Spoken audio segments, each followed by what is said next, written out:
મોટા અને મહત્વના સમાચારથી કરીશું સમાચાર મળી રહ્યા છે આપને જણાવી દઈએ સૌથી મોટા સમાચાર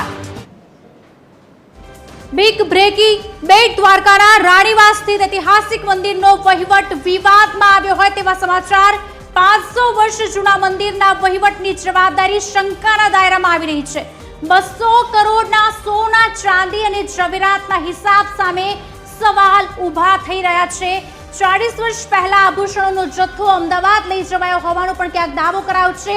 અમદાવાદ લઈ ગયા બાદ યોગ્ય હિસાબ ન મળ્યાનો પણ પુરોહિતનો ચોંકાવનારો દાવો સામે આવ્યો છે પબ્લિક ટ્રસ્ટ રજિસ્ટરમાં મંદિરની અનેક મિલકતો અને આભૂષણોની નોંધ ન હોવાના પણ આક્ષેપ થઈ રહ્યા છે પૂર્વ મંત્રી અને અન્ય મોટા માથા ટ્રસ્ટી હોવાની વિગતો બહાર આવી છે મંદિર ગૌચરની જમીનો પર દબાણ તેમજ રિસોર્ટનું નિર્માણ કરાયાની આક્ષેપો પણ ક્યાંક થઈ રહ્યા છે તેનાથી ખળભળાટ મચ્યો છે મંદિરના કર્મચારીઓના પગાર વગર સહિત ટ્રસ્ટના વહીવટમાં પણ ક્યાંક ગેરરીતિ થઈ હોવાના આક્ષેપો થઈ રહ્યા છે આરોપ મુકાઈ રહ્યા છે તંત્રમાં અનેક રજૂઆતો છતાં હજુ સુધી કોઈ તપાસના અહેવાલ જાહેર થયા નથી તેવી પણ વાત સામે આવી છે સમગ્ર મામલે રાજ્ય સરકાર અને સંબંધિત તંત્ર પારદર્શક અને નિષ્પક્ષ તપાસ કરે તેવી પણ ક્યાંક લોક માંગ ઉઠી રહી છે 500 વર્ષ જૂનું જે મંદિર છે તેનું વહીવટ શંકાના દાયરામાં આવ્યું છે દેવભૂમિ દ્વારકાના પવિત્ર યાત્રાધામ બેટ દ્વારકાના રાણીવાસ સ્થિત ઐતિહાસિક મંદિરોને લઈને એક ગંભીર વિવાદ સામે આવ્યો છે મંદિરના અંદાજિત 200 કરોડ રૂપિયાના સોના ચાંદી અને ઝવેરાતના હિસાબ અંગે સવાલ ઊભા થઈ રહ્યા છે મંદિર સાથે સંકળાયેલા કેટલાક લોકો દ્વારા ટ્રસ્ટના વહીવટ સામે ગંભીર આક્ષેપો કરવામાં આવી રહ્યા છે જેના કારણે સમગ્ર મામલો હાલ ચર્ચાનો વિષય બન્યો છે આ સમગ્ર ઘટનાની વાત કરીએ તો બેટ દ્વારકાના રાણીવાસમાં આવેલા આશરે 500 વર્ષ જૂના મંદિરના વહીવટની જવાબદારી બેટ દેવસ્થાન સ્થિત પબ્લિક ચેરિટેબલ ટ્રસ્ટ પાસે છે બેટ દ્વારકા પંડા સભાના પ્રમુખ અને મંદિરના પુરોહિત ભગવત પ્રસાદ પાઢે આરોપ લગાવ્યો છે કે અંદાજિત 40 વર્ષ પહેલા મંદિરોની કિંમતી સોના ચાંદી અને જે ઝવેરાતનો જથ્થો છે તે અમદાવાદ લઈ જવામાં આવ્યો હતો પરંતુ હવે ત્યારબાદ તેનો યોગ્ય હિસાબ ઉપલબ્ધ નથી તેવી પણ વાત સામે આવી છે બીજી તરફ ટ્રસ્ટના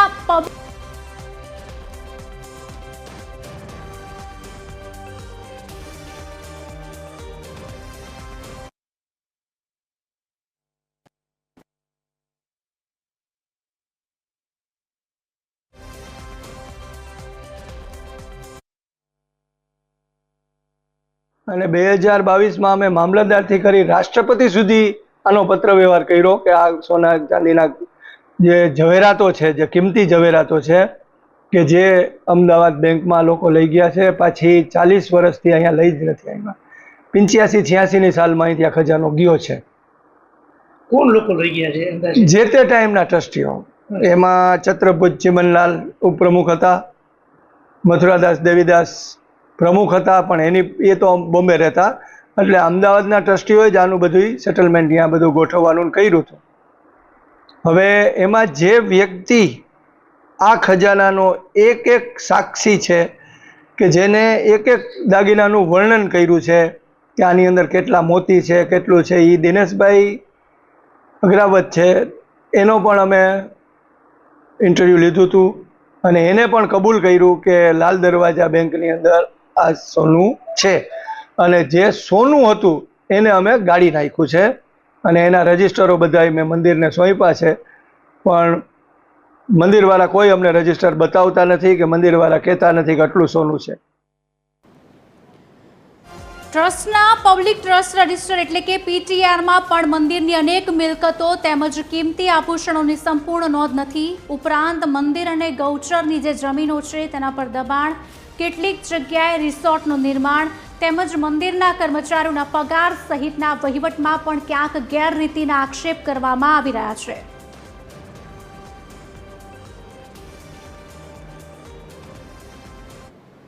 કે 20 મંદિર છે નાના મોટા બેટ દ્વારકામાં આ દરેક જગ્યાએ સુવર્ણ ધરાવવામાં આવે છે અને અઢળક સુવર્ણ બેટ દ્વારકામાં છે એમાંના સુવર્ણના ખજાના જે 2-3 મોટી પેટીઓ ભરી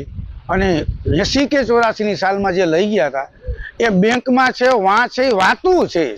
સત્ય તો હકીકત ક્યારેય ક્યાંય સામે લઈ આવતા નથી. અમારું સરકાર પાસે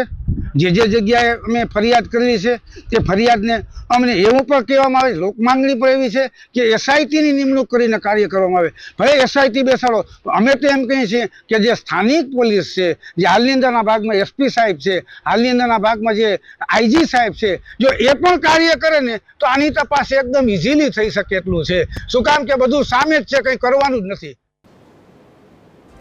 આ મામલે સંબંધિત વિભાગ અને તંત્ર સમક્ષ અનેક રજૂઆતો કરવામાં આવી હોવાનો પણ ક્યાંક દાવો કરાઈ રહ્યો છે. જો કે હજુ સુધી કોઈ અંતિમ નિર્ણય કે પછી તપાસનો જાહેર અહેવાલ સામે આવ્યો નથી. મહત્વની વાત એ છે કે આ તમામ બાબતો હાલ આક્ષેપોના આધાર સામે આવી છે. ટ્રસ્ટ તરફથી આ આરોપો અંગે કોઈ સત્તાવાર જવાબ જાહેર કરવામાં આવ્યો નથી અને આક્ષેપોની સ્વતંત્ર રીતે પુષ્ટિ પણ થઈ નથી. બેટ દ્વારકા મુકામીના જે વિવાદ છે, ટ્રસ્ટીઓ, જૂના ટ્રસ્ટીઓ અને પંડાલો વચ્ચે, કે તેમાં જે શ્રદ્ધાળુઓ અને યાત્રિકો દ્વારા આપવામાં આવેલ દાનની રકમો તેમજ સોના ચાંદીના દાગીના કે જે અંદાજિત 200 કરોડ રૂપિયા ઉપરની થાય છે, તેનો કોઈ નથી હિસાબ કિતાબ કે નથી કોઈ માહિતી સમગ્ર પ્રજાને કે તમામ શ્રદ્ધાળુઓને. તો એક દ્વારકાધીશના ભક્ત તરીકે અને શ્રદ્ધાળુ તરીકે મારી એવી માંગ છે કે જૂના ટ્રસ્ટીઓ, નવા ટ્રસ્ટીઓ અને પંડાલો વચ્ચે એક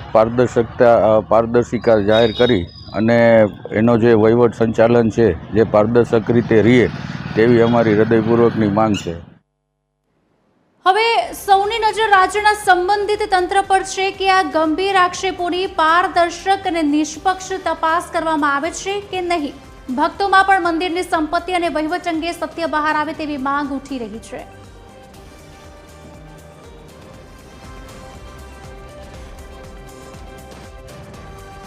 અંગે વધુ વાતચીત કરશે associate editor Sonal Anadkat live જોડે ચૂક્યા છે. સોનલ, એક બાદ એક તમામ જે મંદિર છે તેમાં દાનચોરીની વાત સામે આવી છે. 500 વર્ષ જૂનું દ્વારકા મંદિરની વાત કરવામાં આવી રહી છે. તેનું શું વધુ વિગતો સામે આવી રહી છે? કારણ કે આ બહુ મોટો વિવાદ કદાચ કહી શકાય, આક્ષેપો અને ગંભીર આરોપ પણ મૂકવામાં આવ્યા છે. શું વધુ વિગત?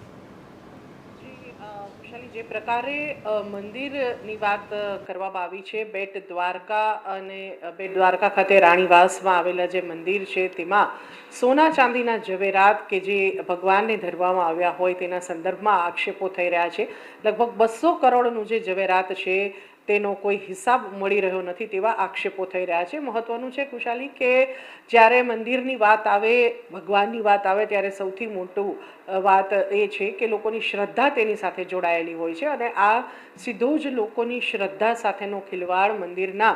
જે ટ્રસ્ટીઓ છે તે કરી રહ્યા છે તેવો આક્ષેપ જે છે તે સામે આવી રહ્યો છે. જે આ બેટ દ્વારકા સમિતિ છે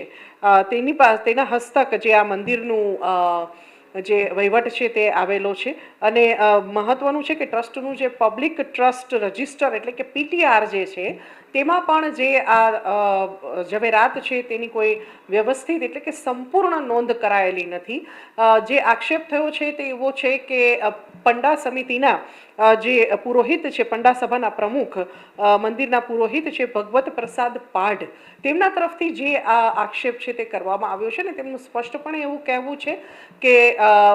85-86ની સાલમાં એટલે કે 80ના દાયકામાં મંદિરમાંથી જે ઝવેરાત અમદાવાદ ખાતે લઈ જવામાં આવ્યું, ત્યારબાદ તેની સંપૂર્ણ નોંધ જે છે